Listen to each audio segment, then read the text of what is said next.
The Wheat School on RealAgriculture.com is brought to you by CNMC, Syngenta Canada, and the Alberta Wheat Commission. Peter Johnson at Wheat Pete, RealAgriculture.com, and man, we finally had a chance to just drive yields like crazy in the wheat crop. And then of course we get dealt all this heat, and we've talked about that.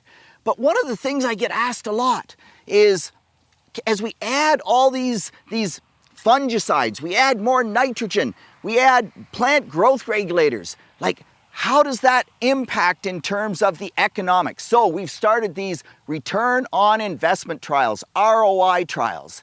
And you would say this year, it's so dry. It's so dry that we're not going to get big yields. And we're not going to get big yields, but that's a heat thing. Wheat's a dryland crop. In our ROI trials, we have a bunch with Joanna Fallings, the cereal specialist with Omafra, a bunch of 180 versus 120 nitrogen trials with and without a growth regulator. So that's part of it. But in the ROI trials that I'm working on, I have been absolutely astounded at how the impact, how the synergy of those things work together. So if I only put on 120 pounds of nitrogen, I put on a fungicide or 2 fungicides and a plant growth regulator, and that crop looks like I didn't do anything to it. And you can see it in this picture. It's just brown. It's done nothing. Meanwhile, if I pump my plot up to a 180 nitrogen or 210 nitrogen, all of a sudden the fungicides, the plant growth regulators, the fungicides have kept it greener, and it's green as grass and still going and filling, putting yield into the wheat crop.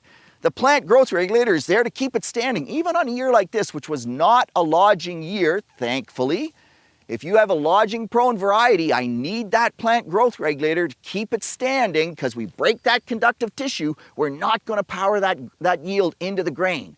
So all 3 factors have to come together, and this synergy we've talked about before, nitrogen by fungicide synergy, man, it looks like it's not only nitrogen by fungicide, but it's ramping everything up together, that they all work in concert to get us to this green crop that is going to have a longer grain fill period. Remember, 4 bushels per acre per day for every day of grain fill. Now, what will the results say this year? Well, they won't be as good as we hoped, just because of the heat. There's a plot in Essex that came off, 120 versus 180, got 6 bushels more yield. That's economical. It's not huge, but it's economical on a super hot year where we wouldn't expect that response. I don't know what the yield results are going to be from my trials, but when you look at those pictures, wow, the differences are absolutely incredible. I'm really hopeful that we get a better grain fill year, not so hot. We put all these factors together, we might just blow the doors off wheat yield here in the province of Ontario, and that would be an awesome thing. Peter Johnson at Wheat Pete, RealAgriculture.com. Grow great wheat.